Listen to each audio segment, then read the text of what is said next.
اعوذ باللہ من الشیطان الرجیم بسم اللہ الرحمن الرحیم رب اشرح لی صدری ویسر لی امری واحلل عقدۃ من لسانی یفقہوا قولی۔ میرے تمام سننے والوں کو میری طرف سے السلام علیکم ورحمۃ اللہ وبرکاتہ۔ میری جو کل کی ویڈیو تھی اس پہ کچھ کوئریز تھیں اور ان کوئریز کا جواب انشاءاللہ کل میں دوں گا۔ اور آج جو میں نے ٹاپک چنا تھا جو کہ ہمارے معاشرے میں جو معاشرتی برائیاں ہیں، معاشرتی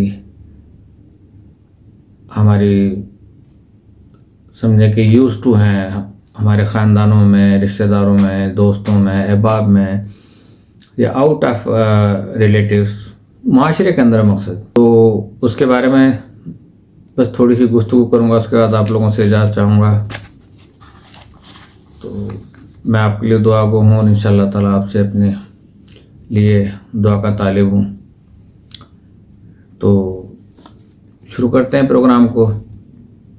اور آج کا پروگرام جو میں نے چنا ہے وہ ہے تہمت، یعنی گناہ کبیرہ۔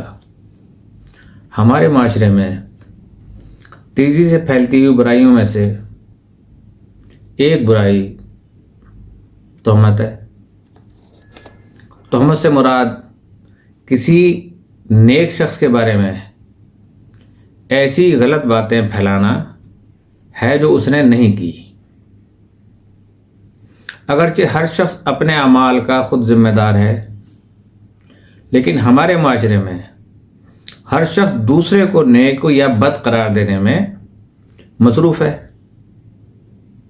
ہمارا کام، ہماری ڈیوٹی یہ ہے کہ ہم نے صرف دوسروں کو اچھا یا برا کہنا ہے۔ اللہ نے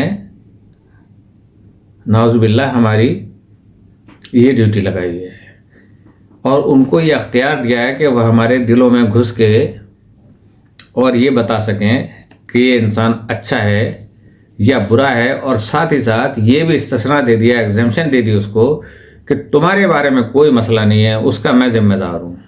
تم نے اپنے لیے کچھ نہیں سوچنا کہ آپ کیسے ہیں۔ تو مقصد یہ کہ ہمارے معاشرے کے اندر جو ہے نا، ہر شخص جو ہے ایک دوسرے کو نیک اور بد قرار دینے میں مصروف ہے، حالانکہ گناہ و ثواب کا فیصلہ کرنے کا اختیار صرف اور صرف اللہ کا ہے۔ دوسروں کی غلطیوں کی نشاندہی کرنا اور کسی کے بارے میں بات کرنا بے حد آسان کام ہے۔ دن بدن یہ رویہ ہمارے معاشرے کا ایک عمومی رویہ بنتا جا رہا ہے کہ دوسروں کے عیبوں کو نہ صرف کریدا جاتا ہے بلکہ ان کی تشہیر بھی کی جاتی ہے۔ جہاں تک مجھ سے تھوڑا سا پتہ چلے، موبائل اٹھایا، چلو بھائی موبائل نہیں ہے، کوئی بیٹھا ہوا ہے گھر میں، اس سے کہہ دیا، اور اس کی ڈیوٹی خود آٹومیٹکلی لگ جاتی ہے۔ چاہے اس کو کہیں کہ آپ کسی سے نہیں کہنا، اس نے آگے کر دینا ہے، اس نے پھر اس سے آگے کر دینا ہے۔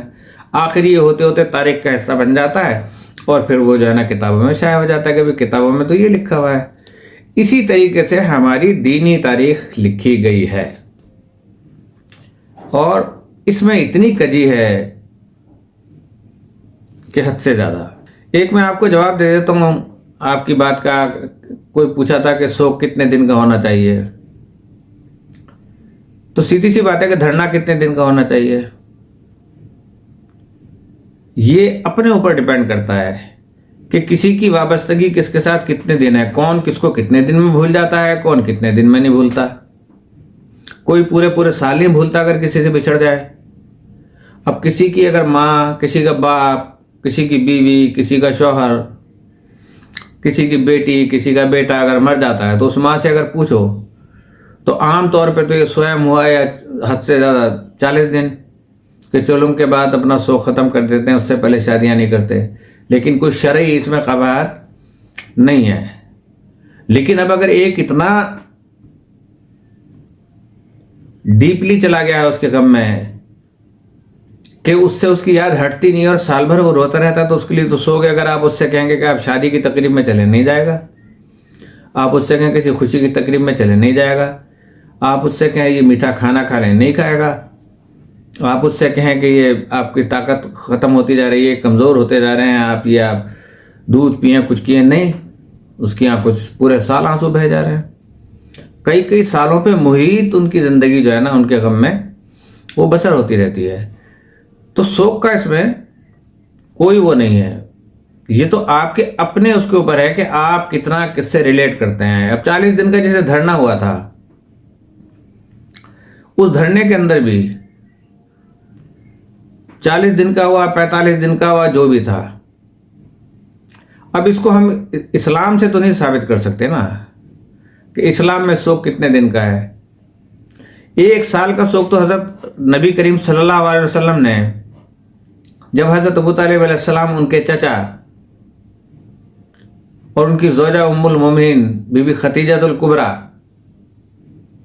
کا انتقال ہوا اور ان کو جب دفنایا، تو اس سال کو نبی کریم صلی اللہ علیہ وسلم نے عام الحزن قرار دیا تھا کہ غم کا سال، وہ پورے سال کا سوگ کیا تھا، یعنی پورے سال یعنی اگر فرض کریں کہ اگر کسی بھی ملک کا بادشاہ، وزیر اعظم یا کوئی مر جاتا ہے تو اسے لیے کہا جاتا ہے 3 دن پرچم سرنگو رہے گا، یعنی 3 دن سوگ رہے گا ملک میں، لیکن نبی کریم صلی اللہ علیہ وسلم نے کہا کہ یہ پورا سال عام الحزن ہے۔ آپ تاریخ دیکھیں۔ دوسرا یہ تھا کہ ماتم کرنے کے بارے میں، جو مجھے یاد ہے، باقی بعد میں بتاؤں گا میں آپ کو، کہ کپڑے اتار کے، تو کپڑے اتارنے میں تو یہ کہ وہ قمیض اتارتے ہیں، لیکن بالکل جائز نہیں ہے کہ شارع عام کے اوپر کپڑے اتار کر ماتم کیا جائے۔ ہاں، اگر امام بارگاہ ہے، محدود ایک جگہ ہے جہاں پہ لیڈیز نہیں ہیں، اگر آپ کی محبت، آپ کی مودت، آپ کا عشق اس بات کی اجازت دیتا ہے کہ آپ قمیض اتار کے ماتم کریں، کر سکتا ہے، اس پہ کوئی نہ حد جاری ہوتی ہے، اس کی محبت کا عالم ہے۔ 40 سال کے دھرنے میں آپ نے دیکھا، 40 دن کے دھرنے میں کیسے قمیضیں گھمائی جا رہی تھی، عورتوں کی بھی اور مردوں کی بھی، ڈانس بھی ہو رہے تھے، سب کچھ۔ اب ہم اس کو کیا کہیں گے، اسلام نے جو تھا وہ کتنے دن کا دھرنا قرار دیا ہے؟ وہاں پہ جو اتنے سارے لوگ تھے اور پھر پوری میڈیا دیکھ رہی تھی، پوری دنیا دیکھ رہی تھی کہ اس میں کیسے کیسے ڈانس ہو رہے تھے اور کیا کیا چیزیں وہاں نہیں پائی گئیں۔ پوری اگر تاریخ پڑھ لیں آپ اس کی، بہت تازہ ترین ہے، 2014 میں ہی ہے۔ تو نہ یہ جائز تھا، لیکن وہ تو بالکل ہی ناجائز تھا نا، کہ لڑکیاں بھی ڈانس کر رہی ہیں، لڑکے بھی ڈانس کر رہے ہیں، دونوں ملے جلے ڈانس کر رہے ہیں۔ یہاں پہ اگر وہ ماتم کر رہے ہیں تو اکیلے کر رہے ہیں، اس میں عورتیں تو نہیں ہیں نا۔ تو یہ صورتحال ہو گئی۔ تو یہ بھی میں اسی بنا پہ، یعنی جو یہ میں تذکرہ کر رہا ہوں کہ ہم ہر چیز کے جو ہے وہ دونوں پہلو ہمیں دیکھنے چاہیے کہ ہمیں ہمارے لیے کون سا اچھا ہے۔ امید ہے کہ آپ کی سمجھ میں آ گیا ہوگا۔ تو یہ ہمارا عمومی رویہ بنتا جا رہا ہے کہ دوسرے کے عیبوں کو نہ صرف کریدا جائے بلکہ ان کی تشہیر بھی کی جائے، جبکہ یہ سراسر غلط ہے۔ بنا تحقیق کے کسی کے بھی بارے میں کچھ کہہ دینا ہمارے معاشرے کا خاصہ ہے۔ ہم میں سے زیادہ تر کو دوسروں کے عیب کریدنے میں ملکہ حاصل ہے۔ ہر ایک اپنے عیب چھپانے کی کوشش میں دوسروں کے عیبوں پر بات کرنا چاہتے ہیں، دوسروں میں عیب نکالنا، کسی پر انگلی اٹھانا اور تنقید کرنا، اور تنقید کو لوگ اپنا حق سمجھنے لگے ہیں۔ چاہے جس پر انگلی اٹھائی جا رہی ہو، انگلی اٹھانے والے سے کہیں بہتر ہو۔ اس وقت ہم یہ بھول جاتے ہیں کہ کسی کی طرف ایک انگلی اٹھاتے وقت 3 انگلیاں میری طرف اشارہ کر رہی ہیں۔ تو سمجھ لیں یہ قدرتی امر ہے کہ میں نے اگر آپ کی طرف ایسے انگلی اٹھا کے کی تو سمجھ لیں کہ 3 عیب میں اپنے چھپا رہا ہوں، اور یہ اطمینان کر رہا ہوں کہ میں نے آپ کی طرف اگر الزام لگا دیا، تہمت لگا دی، تو میں بچ گیا، لیکن خود ہی گواہی دے دی کہ نہیں، میں جھوٹ بول رہا ہوں۔ تو ہم میں سے ہر شخص دوسروں کی اصلاح میں مصروف ہے، لیکن اپنی اصلاح کرنا پسند نہیں کرتا۔ دوسروں کی اصلاح کے لیے ضروری ہے کہ انسان اپنی اصلاح کرے۔ ہمارے معاشرے میں خصوصاً عورتوں کو تہمت کا نشانہ بنایا جاتا ہے، یہاں تک کہ عورتیں خود بھی دوسری عورتوں کو تہمت کا نشانہ بنانے سے گریز نہیں کرتی۔ کسی کے بارے میں بنا تحقیق بات کرنا سراسر گناہ ہے۔ یہ عادت لوگوں کے دلوں میں نفرت اور تعلقات میں دوری پیدا کرتی ہے، اور اسلام اس کی شدت سے مخالفت کرتا ہے۔ خطبہ حجۃ الوداع میں عورتوں کے بارے میں حکم دیا تھا نبی کریم صلی اللہ علیہ وسلم نے کہ اے لوگو، عورتوں کے معاملے میں اللہ سے ڈرو۔ سورہ نور آیت نمبر 4 میں کہ اور جو لوگ پاک دامن عورتوں پر تہمت لگاتے ہیں اور پھر 4 گواہ نہیں لاتے تو انہیں 80 درے یعنی 80 کوڑے مارو اور کبھی ان کی گواہی قبول نہ کرو، اور وہی لوگ نافرمان ہیں۔ اب بتائیں، بے شک وہ لوگ جو ان پارسا عورتوں پر برائی کے تصور سے بھی بے خبر اور ناآشنا ہیں، تہمت لگاتے ہیں، وہ دنیا اور آخرت دونوں جہانوں میں ملعون ہیں، اور ان کے لیے زبردست عذاب ہے۔ حدیث نبی صلی اللہ علیہ وسلم میں کچھ یوں ارشاد ہوا کہ رسول اللہ صلی اللہ علیہ وسلم نے اصحاب کے مجمع میں فرمایا کہ تم جانتے ہو کہ غیبت کیا ہے؟ صحابہ کرام نے عرض کیا کہ اللہ اور اس کا رسول جانتے ہیں۔ تو آپ صلی اللہ علیہ وسلم نے فرمایا کسی کے پیٹھ پیچھے اس کے بارے میں ایسی بات کہنا جو اسے ناپسند ہو تو یہ غیبت ہے، چاہے سچی ہی بات کیوں نہ ہو۔ لیکن اگر تنزن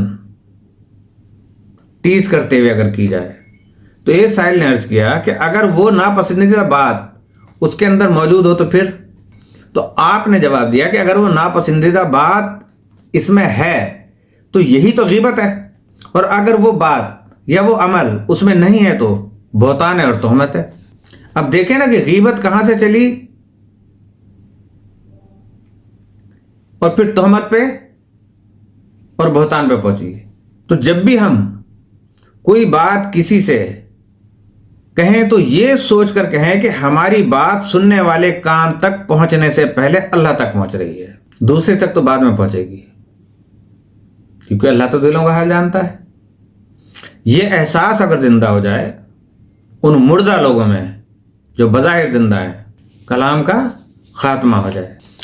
ہمارے معاشرے کا ایک عمومی رویہ یہ ہے کہ جہاں بھی چند لوگ اکٹھے ہوئے وہاں کسی نہ کسی کی برائی ضرور کی جاتی ہے۔ یہ رویہ ہم کو ہر جگہ نظر، چاہے وہ کوئی گلی ہو یا محلہ ہو، اور بات کرنے والے جاہل ہوں یا پڑھے لکھے، یا پھر کوئی دفتر ہو یا بات کرنے والے دنیاوی تعلیم میں اعلیٰ و عرفہ ہوں یا دینی تعلیم کے میدان کے مرد مومن، کسی کے کردار پر بات کرنے سے نہیں چوکتے۔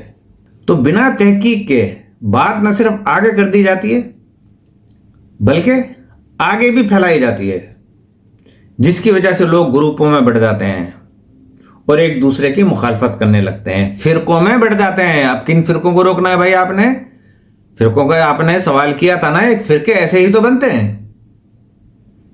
اب کون روکے بھائی اپنی ماں کو؟ کون روکے اپنے باپ کو؟ کون روکے اپنی بیوی کو؟ کون روکے بیوی اپنے شوہر کو کہ یہ جو آپ بات کرنے جا رہے ہیں یہ بات تہمت میں شمار ہوتی ہے، میرے سامنے یہ بات نہ کریں اور آپ اپنی اس گناہ کبیرہ سے بچیں؟ گھر کے اندر ہی فرقے ہو گئے کہ آپ کو تو میری باتیں ہی اچھی نہیں لگتی ہیں، لہذا بس گروپ بندی ہو گئی۔ دیور ہے اس کی بیوی کے ساتھ شروع ہو جائیں گے، وہ پھر آگے پھیلائے گی، گروپ بنتے چلے جائیں گے۔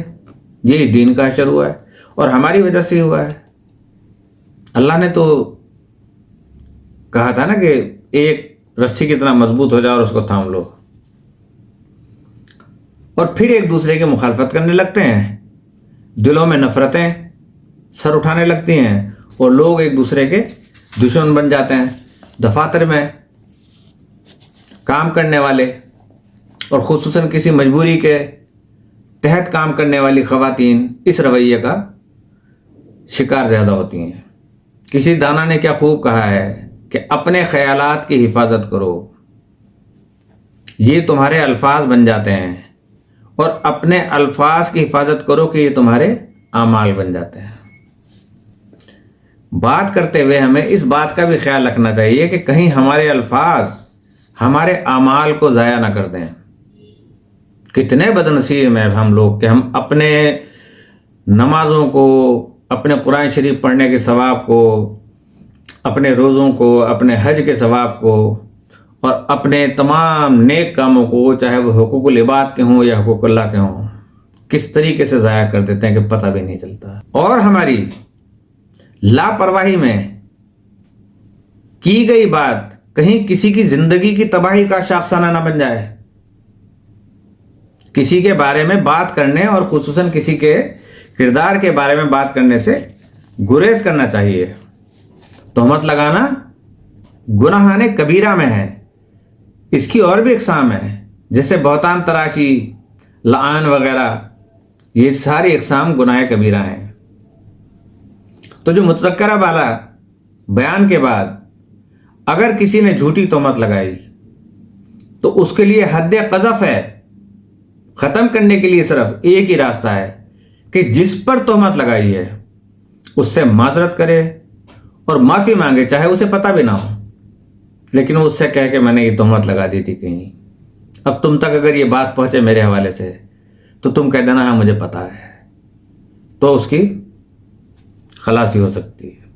چنانچہ اگر وہ معاف کر دے تو الحمدللہ، اور اگر وہ تہمت کی حد لگانے کا مطالبہ کرے تو یہ اس کا حق ہے۔ اگر اسے یہ پتہ چلتا ہے کہ اس نے مجھ پہ تہمت لگائی اور وہ چیز اس میں نہیں ہے تو اس پہ حد جاری ہوتی ہے اسلامی رولز کے مطابق جو ہے۔ تو تہمت ہم صرف اپنے آس پاس کے لوگوں پر ہی نہیں، اپنی نادانی اور اپنی بے وقوفی میں ہم یہ تہمت اور بہتان رسول اکرم صلی اللہ علیہ وسلم علیہ السلام پر بھی لگاتے ہیں۔ جب کوئی ایسی بات ان سے منسوب کرتے ہیں کہ جو انہوں نے نہیں کہی اور نہ وہ عمل کیا جس کو کہ ہم ذکر کرتے ہیں، تو یہ ان پر تہمت اور بہتان ہوتا ہے۔ کب تہمت ناقدری زمانے پہ لگائی، کب تہمت ناقدری زمانے پہ لگائی، خود اپنی ہی تصویر نشانے پہ لگائی۔ اب تہمت کے بعد جو ہے وہ الزام تراشی دوسروں کی طرف قیاس اور گمان پر مبنی غیر مناسب کاموں کی نسبت دینے کو کہا جاتا ہے۔ تہمت اور الزام کا سرچشمہ دوسروں کے کردار پر سوء ظن یعنی بدگمانی رکھنا ہے۔ الزام لگانا حرام اور گناہ کبیرہ ہے۔ الزام لگانے والے کی سزا تعزیر ہے، اور قرآن کریم میں الزام لگانے والوں کے لیے عذاب کا وعدہ کیا گیا ہے۔ تہمت، بہتان اور افتراء میں فرق یہ ہے کہ تہمت لگانے والے کو اس شخص میں عیب موجود ہونے کا یقین نہیں ہے، لیکن بہتان اور افتراء لگانے والے کا الزام جو ہے وہ جھوٹ پر مبنی ہونے کا یقین ہے۔ اسلامی روایت میں ان جگہوں پر جانے سے منع ہوا ہے جہاں دوسروں پر الزام اور دوسروں کی نسبت بدگمانی ایجاد ہوتی ہے۔ الزام تراشی کے آثار میں سے ایک ایمان کا ضائع ہونا ہے، اور اس کا علاج دوسروں کے امور میں تجسس نہ کرنا ذکر ہوا ہے۔ بعض علماء نے حدیث مباحثہ سے استناد کرتے ہوئے بدعت ایجاد کرنے والوں پر الزام تراشی اگر مصلحت میں ہو تو اس صورت میں جائز قرار دیا ہے، تاہم اکثر فقہا نے اس قول کو غلط قرار دیا ہے اور حدیث کو مضبوط دلائل کے ساتھ اہل بدعت کو قائل کرنے سے تعبیر کیا ہے۔ الزام تراشی گناہ کبیرہ ہے۔ ایک حدیث میں الزام لگانے والے کو اس قدر برا سمجھا گیا کہ شیطان بھی الزام لگانے والوں سے بیزار ہوتا ہے۔ اندازہ لگائیں، شیطان بھی، تو پھر ہم کیا کہیں اپنے آپ کو۔ احادیث کی کتابوں میں الزام تراشی حرام ہونے کے بارے میں مخصوص باب بیان ہوا ہے۔ الزام تراشی کا مطلب ایسی بدگمانی کو بیان کرنا ہے جو کسی کے کردار سے انسان کے دل میں ایجاد ہوئی ہے، البتہ بدگمانی جب تک ظاہر نہ ہو تب تک الزام نہیں بلکہ سوء ظن میں شمار ہوتی ہے۔ الزام اور بری نسبت خواہ وہ اشارے کے ذریعے ہو یا موبائل کمپیوٹر کے ذریعے ہو یا سوشل میڈیا جیسے وسیلے کے ذریعے ہو، جیسے چل رہا ہے ہمارے آج کل، سب الزام تراشی میں شامل ہوتے ہیں۔ پہلے جو پروگرام چلا کرتے تھے تو اس میں پروگرام کو چلانے سے پہلے ایک ایڈیٹر ہوتا تھا کہ جو اس میں سے کہتا تھا کہ کون سی بات کو کاٹنا ہے، کون سی بات کو لکھنا ہے، الفاظوں کا تعین اچھے انداز میں کرتا تھا۔ لیکن اب تو مادر پدر آزاد ہے نا ہماری سوشل میڈیا، اس کا جو دل چاہتا ہے، جس پہ چاہتا ہے الزام لگاتا رہے۔ تو الزام، احادیث میں الزام تراشی کی سب سے بدترین مثال امانت میں خیانت کا الزام ہے، یعنی ایسے شخص پر الزام لگائے کہ جس کام میں اسے امین قرار دیا ہے۔ الزام اور تہمت معنی کے اعتبار سے بہتان اور افتراء کے ہیں، مترادف سمجھے جاتے ہیں، اور عرف میں ایک ساتھ اور ایک دوسرے کی جگہ بھی استعمال ہوتے ہیں، لیکن اس کے باوجود کچھ فرق بھی پایا جاتا ہے۔ تہمت اس الزام اور بدگمانی کو کہا جاتا ہے جس کا سرچشمہ بدگمانی اور سوء ظن ہے، البتہ اس بدگمانی کی کوئی حقیقت نہیں ہے یا ابھی تک ثابت نہیں ہوئی ہے۔ لیکن بہتان ایک جھوٹی نسبت کو کہا جاتا ہے کہ جس کے جھوٹ بولنے کے بارے میں الزام لگانے والے کو یقین ہے، اور بہتان میں یہ بھی ممکن ہے کہ الزام لگانے والا دلیل بھی ساتھ لے آئے، لیکن افتراء جھوٹی نسبت ہے، بغیر کسی دلیل کے کوئی بات کہنا ہے، جیسے اللہ کو صاحب اولاد ہونے کی نسبت دینا، معاذ اللہ، جیسے حضرت عیسیٰ کو کہا کہ اللہ کا بیٹا ہے۔ یہ چیز اس میں شامل ہے۔ اب الزام تراشی کے احکامات کیا ہیں کہ الزام لگانا اور اسے پھیلانا فقہی اعتبار سے حرام ہے اور اس کی سزا تعزیر ہے۔ اگر تہمت قذف ہو تو اس کی سزا حد قذف 80 کوڑے ہے۔ الزام اس شخص کی موجودگی میں ہو یا اس کے پیٹھ پیچھے، دونوں صورتوں میں حرام ہے۔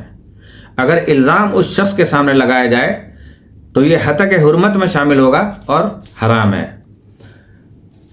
دوسروں پر الزام تراشی کرتے ہوئے سننا بھی جائز نہیں ہے، اور سننے کی صورت میں جس پر الزام لگایا گیا ہے اس کا دفاع اور اس سے الزام کو دور کرنا ضروری ہے۔ الزام لگانے والا اپنے گناہ سے توبہ کرے، اور احتیاط مستحب یہ ہے کہ اگر اس شخص سے معذرت خواہی کرنے میں کوئی مفسدہ نہ ہو، کوئی فساد پیدا نہ ہو، تو ان سے اس گناہ کی بخشش کی درخواست کرے۔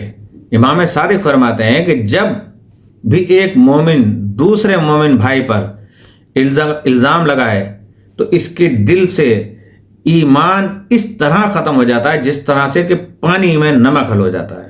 کلینی الکافی 1407 ہجری کے اندر لکھی گئی، جلد نمبر 2 صفحہ نمبر 361۔ امام علیہ السلام کا فرمان ہے کہ تہمت والی جگہوں اور بدگمانی والی ایجاد ہونے والی مجالس سے بچے رہو، کیونکہ برا دوست اپنے ہم نشین کو دھوکہ دیتا ہے۔ شیخ طوسی المعالی۔ تو عذاب الہی امام صادق کی ایک روایت میں سورہ نور کی آیت نمبر 23 کو الزام تراشی گناہ کبیرہ ہونے کی دلیل قرار دیا گیا ہے۔ اس آیت میں اللہ تعالیٰ نے دنیا اور آخرت کی لعنت اس شخص کے لیے قرار دی ہے کہ جو کہ پاک دامن خواتین پر تہمت لگاتا ہے اور ان کو قذف کرتا ہے، اور اسی طرح آیات عزق میں پیغمبر اکرم کے خاندان میں سے کسی ایک شخص پر تہمت لگانے والے کو عذاب عظیم سے ڈرایا گیا ہے۔ الزام تراشی مومن کا ایمان ختم ہونے کا باعث بنتی ہے۔ اب جب ایمان ہی ختم ہو گیا تو پھر کیا بچا؟ پھر تو آپ خوب نمازیں پڑھتے رہو، روزے رکھتے رہو، کچھ بھی فائدہ نہیں ہے۔ ایمان ختم۔ الزام تراشی معاشرے کے افراد کے درمیان میں موجود بھائی چارگی اور روابط کے نابود ہونے کا سبب بنتی ہے اور بے اعتمادی کی فضا قائم ہوتی ہے۔ اب آخر میں الزام تراشی سے بچاؤ کے طریقے کہ برے لوگوں کی ہم نشینی سے اجتناب کریں، برے لوگوں کی مجالس میں جانے سے